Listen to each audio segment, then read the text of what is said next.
They brought to attention Kinder Morgan and the federal government, but now that's hurting our communities here. Tonight, First Nations want to buy a stake in the Trans Mountain Pipeline. So he's in this building right now? Apparently he's right in there now. He hasn't come out. We haven't seen his face, but it's okay. We've seen just about enough of his face as we can take. No warm welcome for Prime Minister Justin Trudeau's caucus as they meet in Sherbrooke, Quebec. And this is going to become a community public safety issue where our members are going to be at risk right in the First Nation, and that's happening already. And leaders in Saskatchewan push for more support to handle the opioid crisis.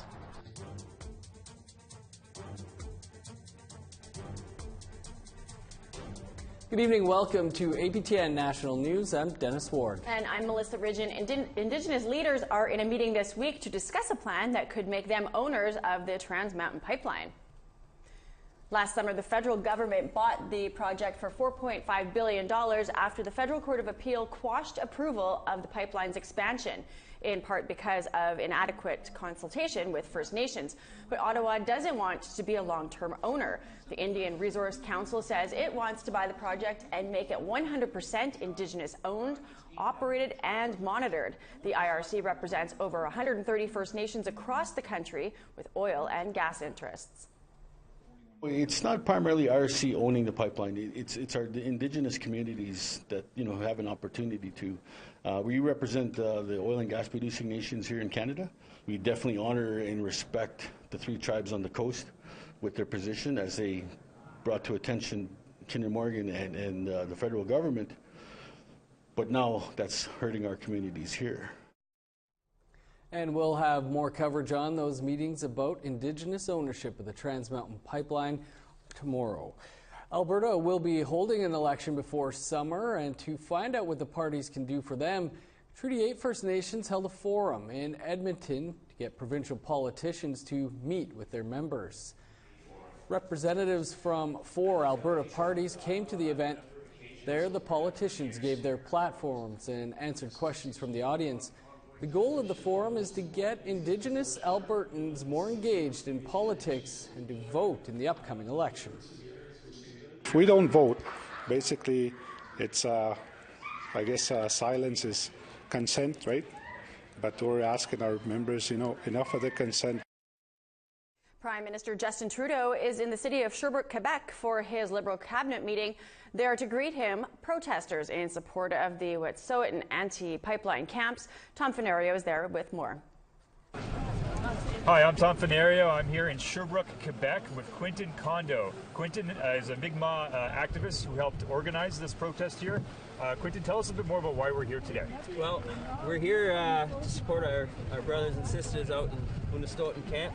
The Wet'suwet'en people over there. We actually have a person from that nation over here today.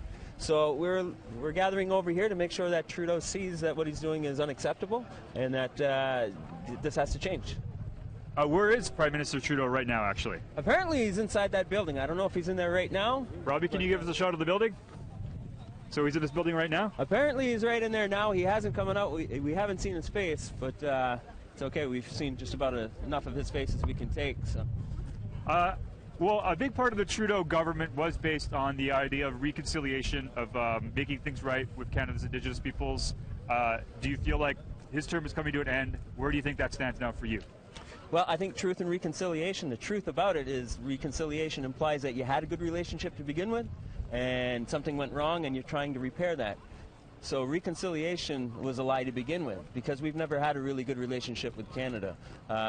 All their decisions are based, they're unilateral decisions. We're never involved, and that has to change. So reconciliation, to my knowledge, has never really, it's always been a lie. Finally, why is it important for First Nations to show solidarity with other First Nations even though they are thousands of kilometers away from you? Because we're the first people of the land. Precedent is set right across the land when they're doing these things, so whatever's happening on the West Coast is going to affect us on the East Coast. And right now on the East Coast, in Gaspé-Guawagi, in the Gaspésie, our nation is going to be fighting against Cuda Oil and Junex because they want to drill and be the first company to do oil exploitation in Quebec, and that's not going to happen. So we need to show our support to those nations. In return, we'll get support back. So we need to unify and fight this government. In the week since the arrest happened, it feels like there's been lots of actions all across the country. Are you confident you guys can keep up the momentum, though? We need to try. We need to keep fighting. That's for sure. We're not willing to just sit down and let things pass by. This is going to be a fight for the long run. Thank you, Quentin Kondo. Appreciate it. Thank you very much. I'm Tom Fenario, APTN National News, Sherbrooke, Quebec. We always want to hear what you think. Here's how you can continue the conversation. You can send your emails to news@aptn.ca. You can find us online at aptnnews.ca and on youtube.com/APTN News. You can also follow APTN News on Facebook, Twitter, and Instagram for more Indigenous news. A man was gunned down after an altercation with Winnipeg police in the city's West End last week. Ashley Branson spoke to the family of the man fatally shot, who share how they feel about what happened. Chad Williams was shot by Winnipeg police on January 11th and died early the next morning. The family of the 26-year-old say they're hesitant to trust the police after this. It was uncalled for, and I want justice to be completely served. Police say they encountered a man acting suspicious shortly before 8 p.m. Constable Jay Murray says when the officers approached him, he ran off. Officers again made contact with the male in a nearby vacant lot. During this encounter, the male produced a weapon and officers discharged their firearms. Murray adds police are trained to discharge their weapon when they fear grievous bodily harm or that someone could be killed. This is the area that Winnipeg police encountered Chad Williams.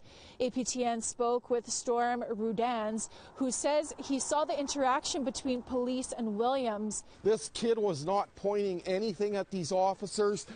They shot him from anywhere from 5 to 8 feet away. Rudan says he heard sirens, then looked out the window to see what was happening. I saw the young man right about here. He moved up along here in front of the house, went by the fence over there. He basically stood a couple feet away from the fence right there, went like this really quick, like he was going to give up, hands straight down, and then that's when they shot him. Rudan says he supplied his photos of the scene to the Independent Investigations Unit of Manitoba. APTN met with Chad Williams' family in the Garden City area of Winnipeg. His dad and sister say he started using meth in 2015 after a sibling died by suicide. Jonathan and Shayna Williams say he's been in contact with the police in the past and was once incarcerated in 2016. As I can see in my own way, and as the family could see, he was beginning to clean himself up. Shayna says this is a heartbreaking situation. The police should have handled it a proper way and dealt with it, a better way.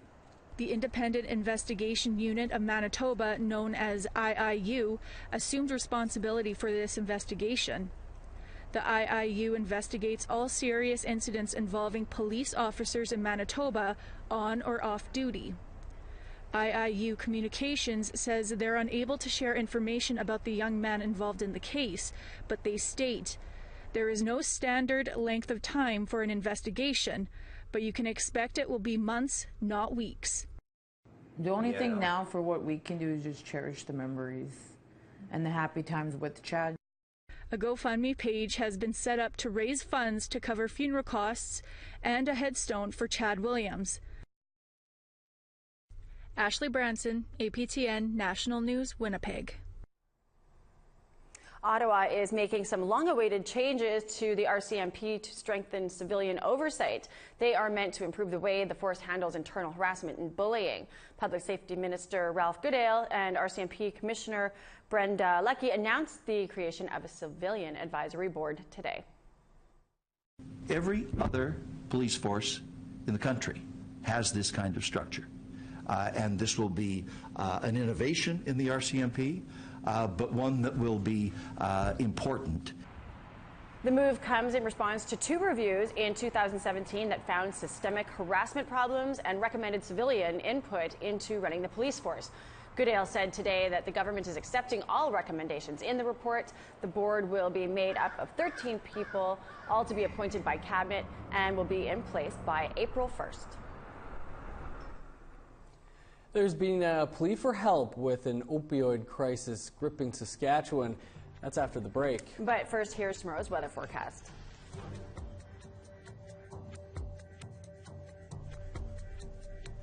Starting on the east coast, minus 15 and sunny skies for Charlottetown, 13 below in Fredericton, minus 14 with snow for Nain, 15 below for Happy Valley, Goose Bay, minus 15 in Montreal as well with the sun out, 21 below for Chibougamau, minus 4 in Toronto, 0 in Windsor, minus 7 in Sault Ste. Marie, 20 below for Sioux Lookout, minus 14 in Thunder Bay, minus 30 for Puckatawagan, 29 below and sunny skies for Churchill, minus 19 in Gimli and Winnipeg, minus 18 and sunny for Brandon, minus 21 in Saskatoon, minus 22 with sunny skies for North Battleford, 22 below in Meadow Lake, minus 31 in Uranium City.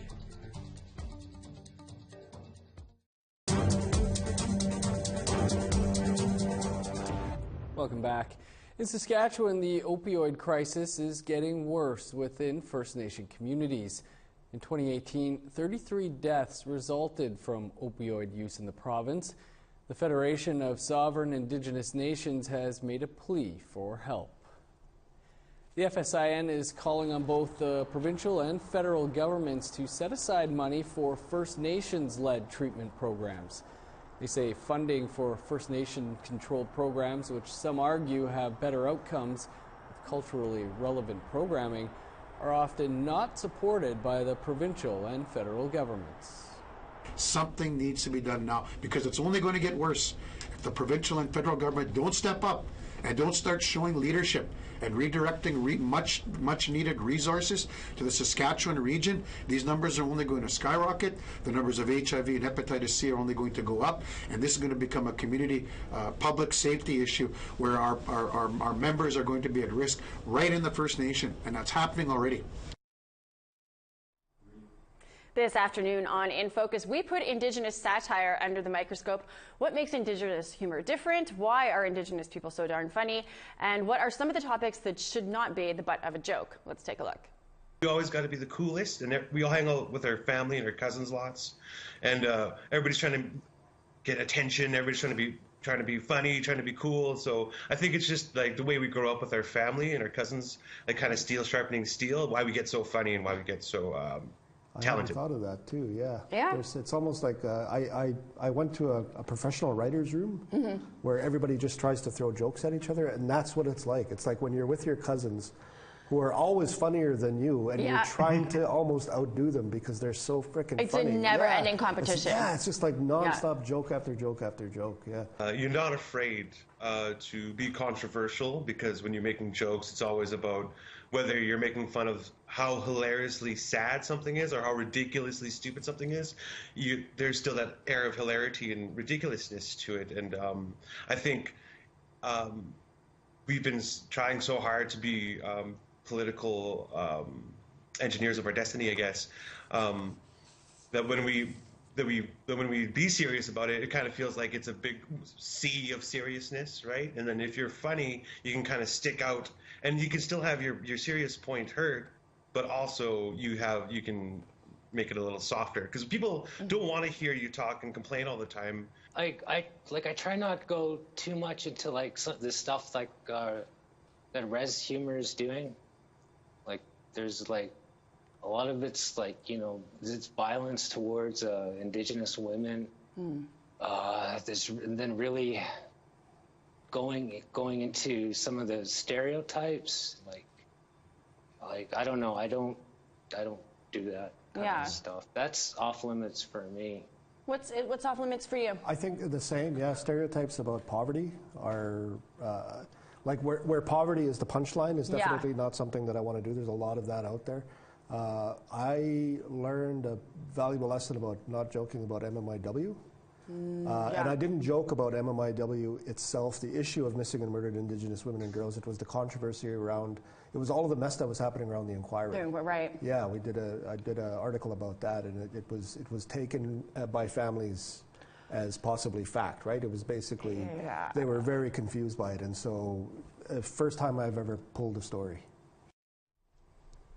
You can watch the full episode online at aptn.ca and on APTN's National News Facebook page. APTN InFocus will re-air here tomorrow at 10 in the morning Central Time and 11 Eastern. And I would recommend you watch it. It was a great show. It's time for another short break, but we've got more news to come. And here's the rest of tomorrow's weather.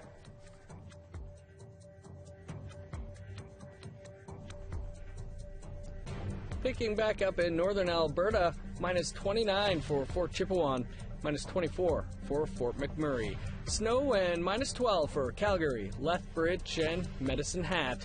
On the west coast, rain and plus 8 for Vancouver and Victoria, 9 above in Tofino. Minus 20 for Fort Nelson, plus 4 in Prince Rupert.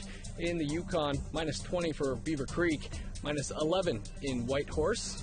In the NWT, minus 23 for Fort Simpson, minus 31 under sunny skies in Yellowknife, minus 22 for Pawlatuck, 21 below in Inuvik, 26 below for Colville Lake, minus 35 for Chesterfield and Whale Cove, 37 below for Repulse Bay, minus 32 in Arctic Bay, minus 37 in Joe Haven.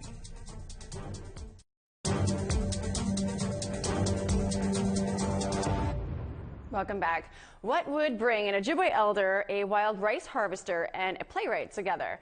Education, support, and solutions to save wild rice. Annette Francis explains this in this encore presentation of a story that she filed last November. The wild rice on Pigeon Lake has been a contentious issue around Peterborough, Ontario for years. So much so that playwright Drew Hayden Taylor wrote a play about it. The title itself, Cottagers and Indians, is a play on cowboys and Indians. And I think what is interesting about this play for other people is that it's an exploration of contemporary native, non-native relationships. The tension started 3 years ago when cottagers on Pigeon Lake began pulling what they called a nuisance weed from the rice beds. They also formed a group called Save Pigeon Lake to rally support for their efforts to destroy the weed. Things came to a head once again 2 weeks ago at a local meeting where cottagers and Indigenous groups faced off. That's the reason this panel was planned, to help shed light on the issues and educate the public about wild rice. As they were set to begin, the power went out and a citywide outage sent everyone home. Pigeon Lake is located on the traditional territory of the Anishinaabe. Elder Doug Williams from Curve Lake First Nation says the growth of cottages is invasive. I only wish that the Canadian government would look at this plant and make it a heritage plant and protect it forever. Because we're going to have these unscrupulous people with their own ideas, only advancing the increase of the cost of their properties, and it all adds up to me a very just not much thought given it. The cottagers say the wild rice is destroying their view of the waterfront and impacting their use of the lake. James Wheatung began reseeding the wild rice about 35 years ago. He's participated in panels over the years, educating on the importance of the plant that has sustained Indigenous people for thousands of years. I want